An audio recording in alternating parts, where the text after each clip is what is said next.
Everyone should be given a portion of their paycheck to Michael Jordan because he's the reason why everyone is getting paid so much. And who else says it? Charles Barkley says that all the time too, still to this day. Responsible for that, of course, the icon. All right, welcome back to the channel, everyone. Hope you guys are having a good day so far. All right, I got an interesting one for you guys. This can go a variety of ways. This video is called How Michael Jordan Changed the NBA Forever. I browsed about the first 30 to 45 seconds of it, and it's going a different angle, and I thought it would be an interesting thing. And the other reason why I really wanted to check this out is this is a brand new channel. It looks like 161 subscribers. The channel name is Covered in Sports. I'm gonna link it down below like I always do. I have not subscribed to the channel yet.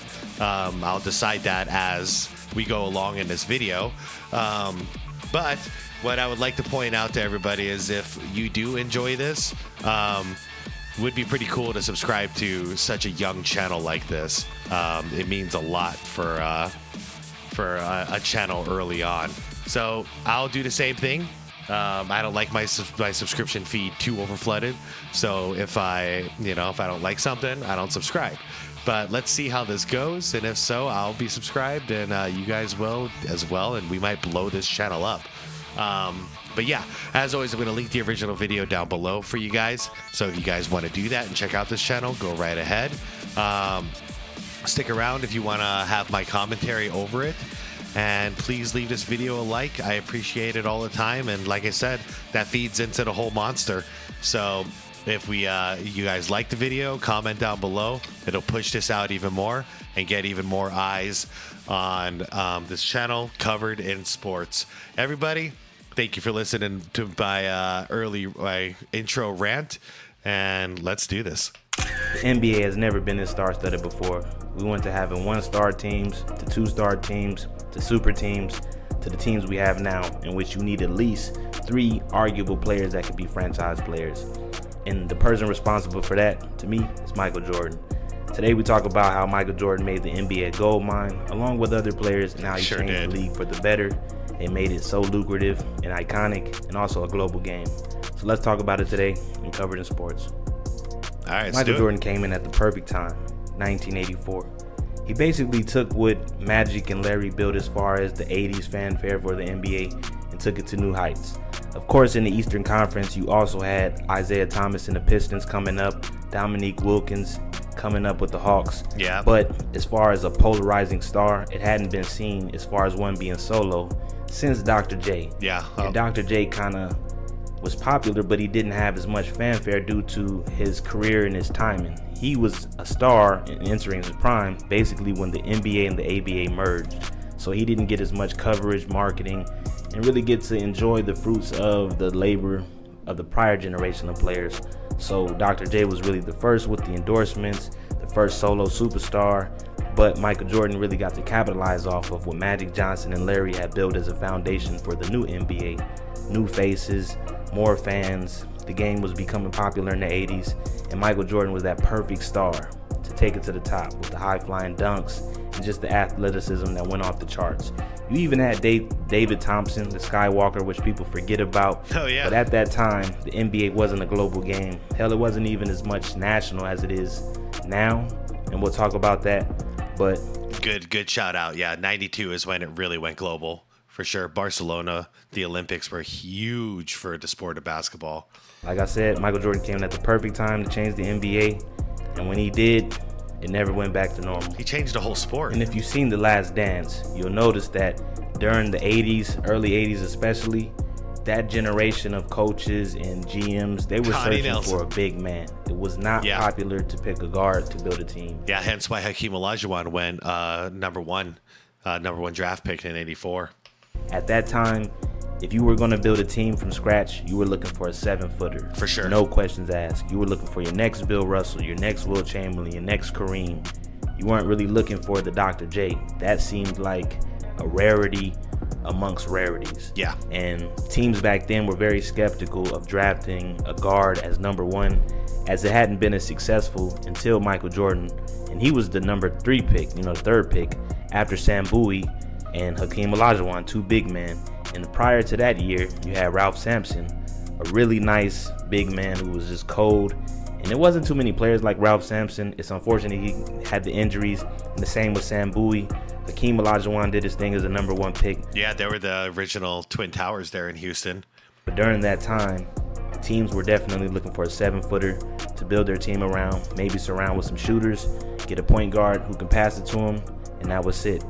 But in 1984, when Michael Jordan came into the league and showed how much he could do with the ball in his hands, dropping 50 points here, 40 points here, the league perspective started to change. And I mean, it didn't though. It took 6 years for it to change, because the entire 80s, everyone was doubling down on their stance that, a star guard can't win. He can't win a championship. And Jordan had to live with that BS for 6 years. And it turned out they ended up winning 6 championships with a star guard, and they didn't have even an average center that entire time. No average big man. They figured out other ways to get the job done. So, but no, in 84 and 85, 86, all this stuff, like the whole narrative was, yeah, it's not going to work. Jordan's never going to win. That's just how it was back then. It's completely the opposite now, by the way. Completely the opposite. Too far the other direction now.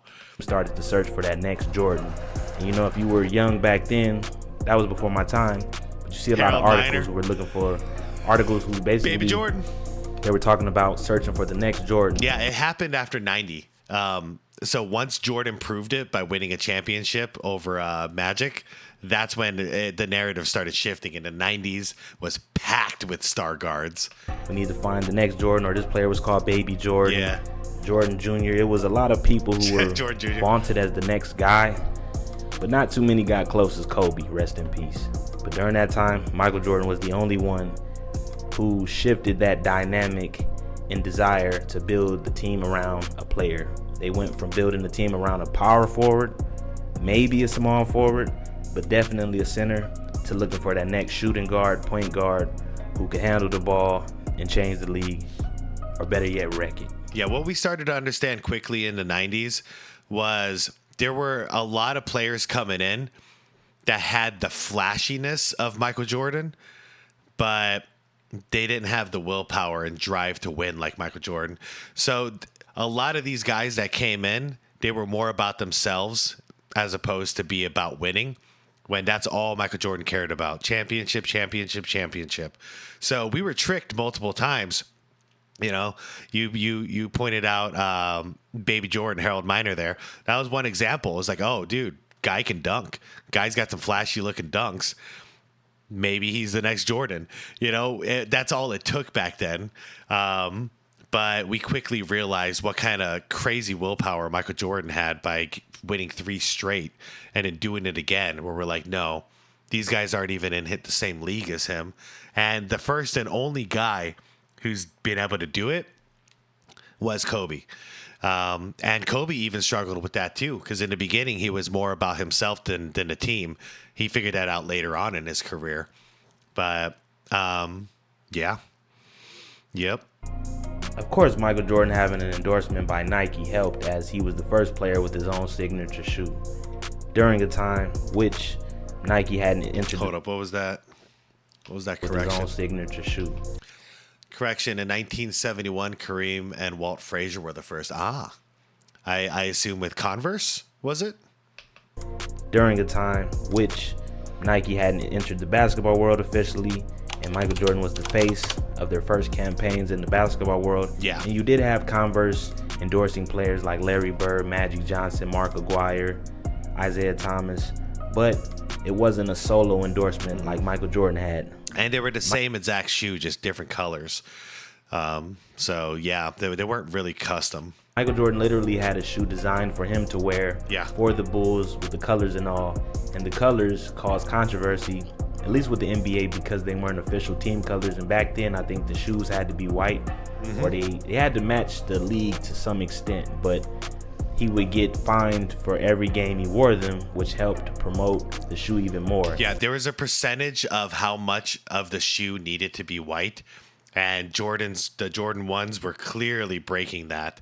So yeah, he was getting fined every game, but Nike was brilliant at that point, and they paid the fines. So it even caused more hype around this shoe. What a lot of people don't know is, as Nike began to grow throughout the decade, the 80s, the NBA, of course, saw that corporate growth and thought, of course, we're going to make Michael Jordan our golden child because he's the one star we can promote. We have Larry and Magic. We have Isaiah Thomas, Dominique Wilkins. We have other stars. We got good teams, the Mavericks, the Spurs, the Bucks. But as far as just one player we can promote and make sure that everyone around the country sees the Bulls, they had him in Michael Jordan. And naming the shoes 1, 2, to 18, you got Jordan 2s, 3s, 4s. What's my favorite? Right here. That's my favorite. Yeah, this is actually my favorite. I've got the reverse ones. I've got the black with the red leather.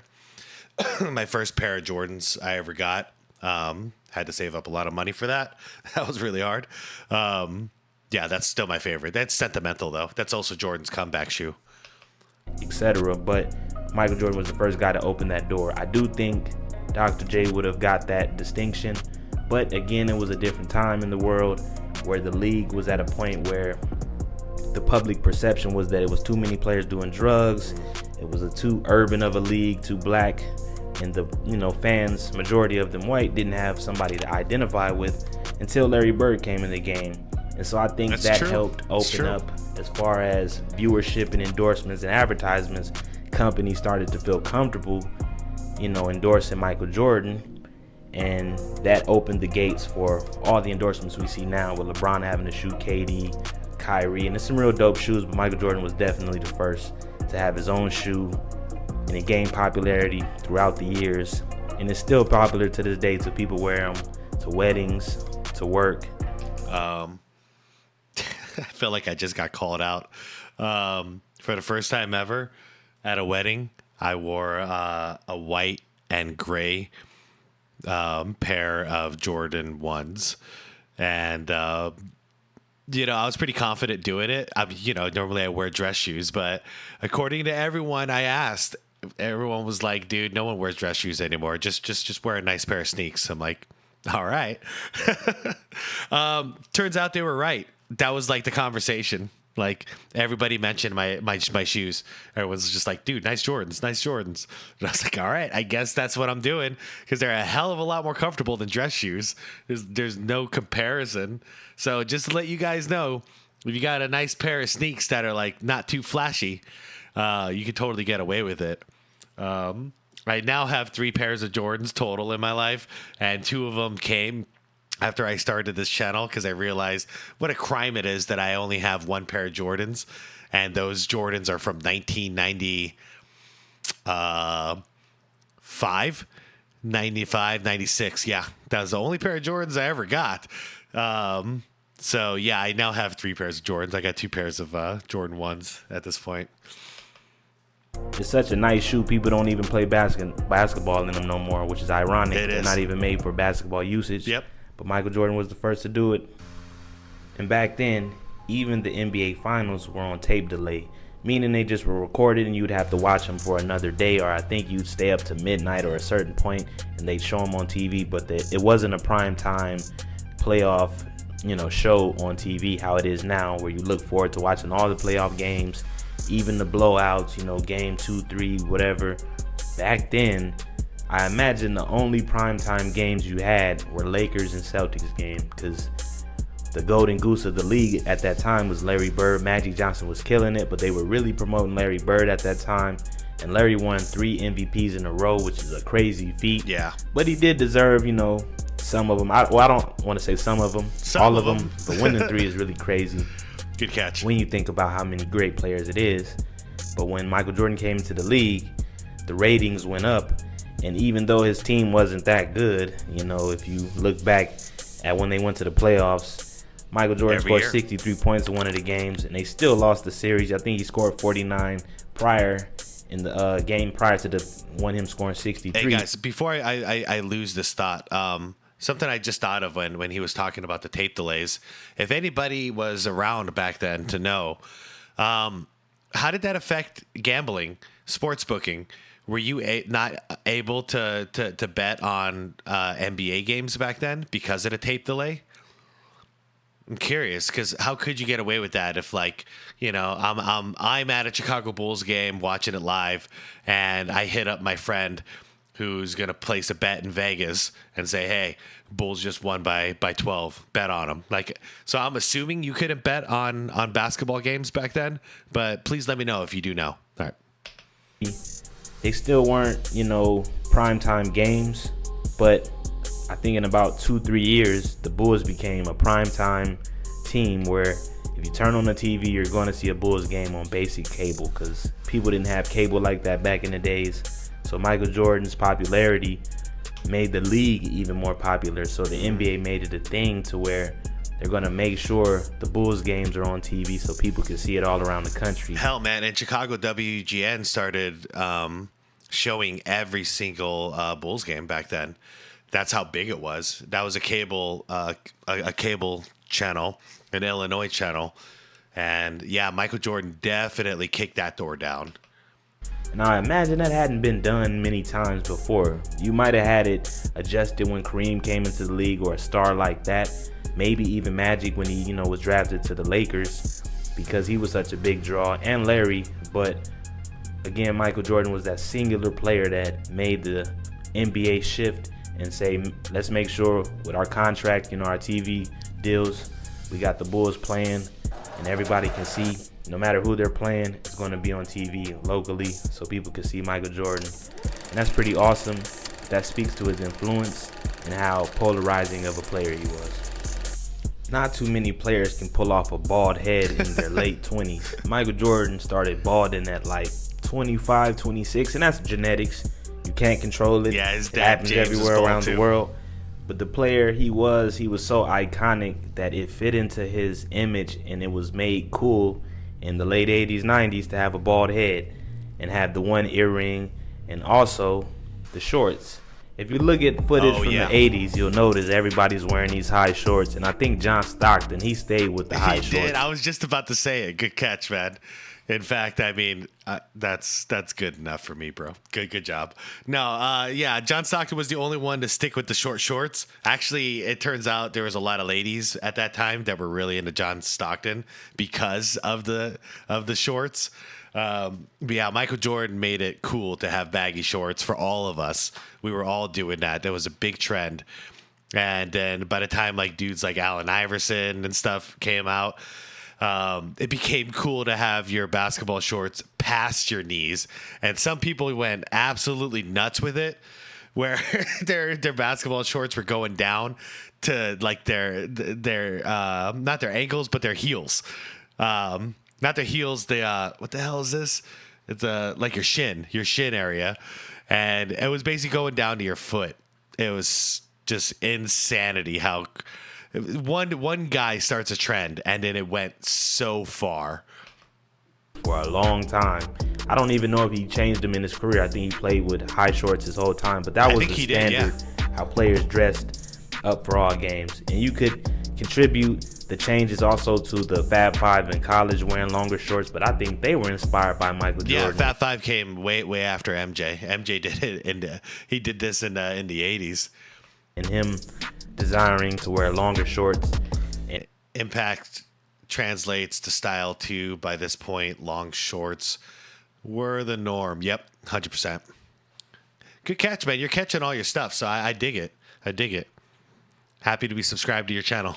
And that became a trend, a crazy trend. So even in the early 2000s, the shorts were so big, yeah, it was ridiculous. All the this is what I was talking about. Oh my god, man, 90s were crazy, y'all. Those were big in the early 2000s, but as far as on the basketball court, players wearing big shorts, You got Michael Jordan to thank for that. The one earring, the bald head. He made so many different things iconic. The cigar smoking. It was just part of his look, his aesthetic, and his image. And he was the guy to be responsible for that.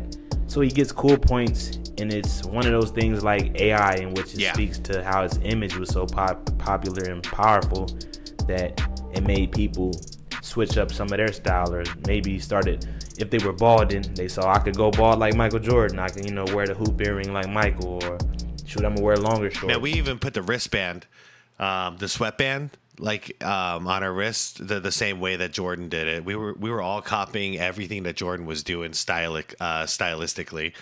And yeah, good catch on Allen Iverson was the next one. He was the next one to make that major impact for basketball player trends as far as their appearance goes and their attitude goes, and just everything from top to bottom.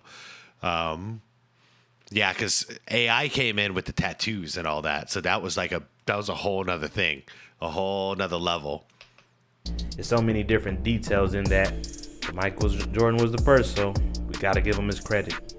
And along with setting the standard for playing in the dunk contest, competing in the All-Star game, so many other things as far as setting the standard for what we know as an NBA superstar today. Even though the NBA players now, they make so much more money to the point where they don't feel like they have to compete in the dunk contest, and the All-Star game is ridiculous to watch because no one plays any defense. If you look at the footage from those games of the 80s and the 90s, even the early 2000s, it was way more of a competitive level and input of effort when you look at the players. But the players now... Michael Jordan's contribution, as well as a bunch of other players, made the way... Sorry, this is hard to read. The screen's right in front of my face. A bunch of other players made the way for present-day contracts, so it's a double-edged sword. Yeah, it is.